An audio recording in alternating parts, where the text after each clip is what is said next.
This is amazing. Look at Kobe Bryant. What a spectacular play. That might be the most sensational basket of the year.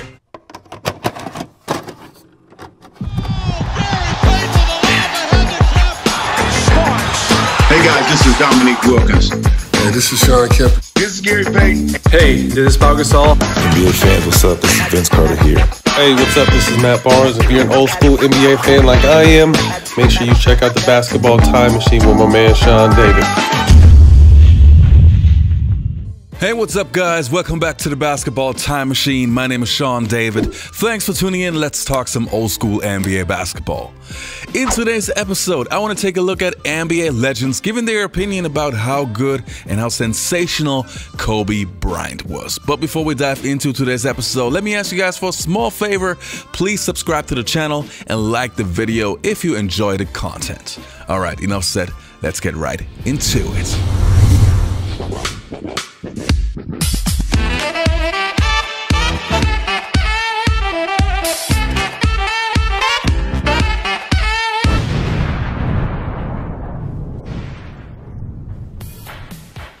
All right, now where do we start? I would say let's start with Grant Hill. Obviously, Grant Hill played a very long time against Kobe Bryant and had some incredible matchups. So let's hear what he has to say. So here's the thing, man. So he's doing this, and he always look with Kobe. I didn't have a strategy for Kobe. Like I didn't know what to do with Kobe. And so sometimes, man, like I would just he'd go up and shot. I would just hit his arm, like just hit his arm, and just like And the problem too was I couldn't go back at him. Because at my role, in Phoenix, Nash had the ball in his hand, so I'm stuck in the corner, and I'm not, I'm not a spot-up shooter. So he was hard to defend. But in that moment, man, like a couple times I guessed right. Like I'm like he's gonna go right, he's gonna shot fake. I'm not, I know what he's gonna do. And I'm like, and then you know how hard it is. You're saying this, when you're squared off against him, you're saying that in your head as you're defending him? I knew he wanted to go right, and I knew he had a great ball fake, and I've seen him do it before. And so he got one shot right in front of our bench where he tapped Alvin on the, and so he hit a tough shot on me before that, and I tried to deny him the ball, but he gets it. He goes right, I go with him. He shot fakes. I don't go for it. I get closer into him. I go up when he goes up. Do you know how hard it is to do a shot fake, reload from three? And somebody in your grill. And I couldn't be any closer to him without fouling him. Man, this dude hits it. Like, I was like, I mean, I was actually proud of the defense I played. Right. Yeah.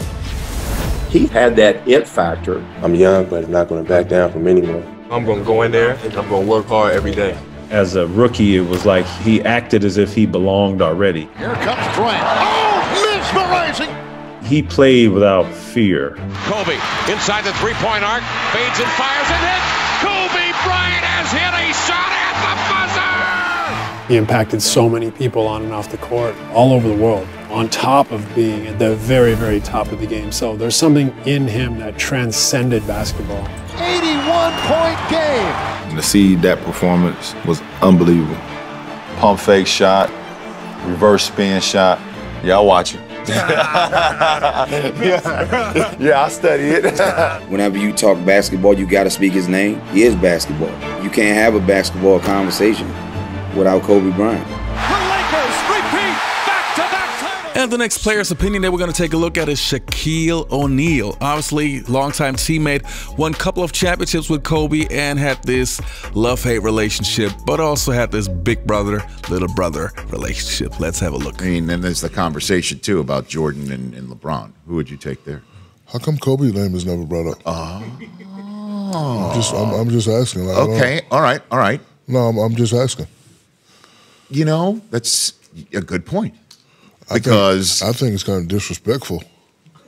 You ask me. The first time I knew Kobe Bryant was real is when we was at an All-Star game, and he comes to me and say, "Big bro, GP, tell me how every time I can't never get over a pick with you, and you get over a pick with me and stay in front of me. Could you teach me?" When a young guy who is that talented and is coming up and becoming who he is, to come and ask another guy to teach him how to do something. Payton with the spin, Bryant, Kobe's first All-Star hoop. It shows volumes of what he was. And I wasn't afraid to giving them tips. In the same year, he made all defensive team, first team with me. Here's a steal by Kobe. Watch this play. And then he continued to make it with me year after year. And I just thought about that and I said, that's a kid that had determination and fight and wanted to play basketball and do it the right way. Now, the next player's opinion that we're going to take a look at is from Nick Van Exel. Nick Van Exel had Kobe Bryant as a rookie and played a couple of years before he got traded. I think he was traded to the Denver Nuggets, if I'm not mistaken. Anyway, let's have a look. When Kobe first came into the league, it was a challenge because, you know, being a high school player, you're so dominant at that high school level, and right away you want to come and prove yourself at the professional level, which is totally different and is difficult. But Kobe had that poise, that determination to really want to do it. He really wanted to prove everybody that he belonged, and he belonged right away. He didn't feel he had to wait a couple years. He felt he belonged right away. His main thing was, when he first came in, is that I'm the best one-on-one player in the NBA. That was his main thing, and we would always try to tell him, you know, this game is not about one-on-one. It's a team game. But that was him. That was his drive, just to be the best, you know, one-on-one player. Because when he got the ball in the isolation situation, he felt he couldn't be stopped. And I think at a young age, when he first came in, I mean, he gave us fits in practice. You know, there's no lie about that. He was that good, and you know, he worked at everything he did. You know, those crazy shots that he takes with the 500 pump fakes and raise up and makes that shot. He literally worked on those things. It's like, you know, when you playing against Iverson, you playing against a Jordan, a Grant Hill, a Penny Hardaway. Your game plan is to stop Kobe. And I knew a little bit about him, and you know, you would try to tell guys, look, he's tough. He's gonna constantly keep coming at you. You know, don't make him upset, because all he's gonna do is he needs that fuel to really, you know, go at you and hammer you. And playing against him, it was tough. Special human being, man. I mean, like, a lot of people know Kobe because of what he done on the basketball court, especially his career with the Lakers. But I've been knowing him since we were kids, and, you know, very special human being, taught me a whole lot, especially from the simple fact of having a killer instinct. Like, people seen that when you hear Mamba mentality, like, people hear that late, like Kobe championships, you know, MVPs and everything like that. No, he had that Mamba mentality at 15, 16 years old. I can remember being in a room late at night, because we were roommates on all AAU events, McDonald's All-American Game, Magic Johnson Run Ball Classic. Dakota with the bounce pass, and Bryant jams it home, and that got him up out of the seats in some high five. And I can remember we were playing, and Tim Thomas was the #1 player in the country at that time. And Kobe didn't want to go to sleep that night. He was restless, and he would do this multiple times at night. He would just walk around my bed, because my bed was here, his bed was there. He would just walk around my bed, and he was like, hey man, Rip, tomorrow, you know, they got Tim Thomas as the #1 player in the country. I should be the #1 player in the country. I'm gonna go out there and show the world. He said, watch, just wait and see. And I'm like, bro, go to sleep, man.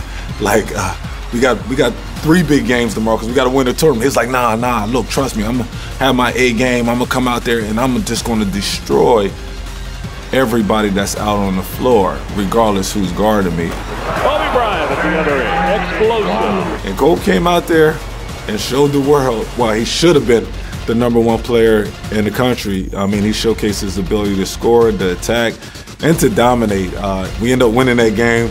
And when you looked at the ratings after that game, Kobe Bryant was the #1 player in the country.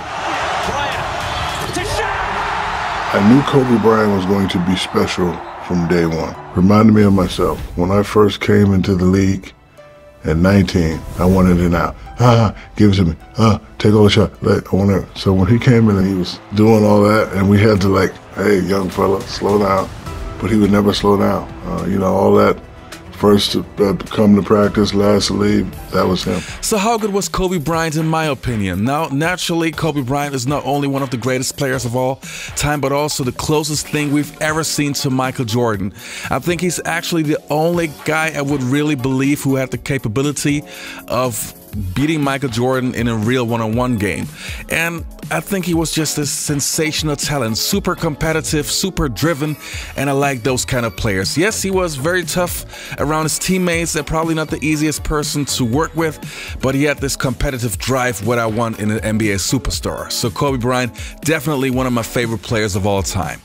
All right, you guys, that was it for today's episode. Don't forget to leave a like, subscribe to the channel, click on the notifications button, and I hopefully see you next time on the Basketball Time Machine.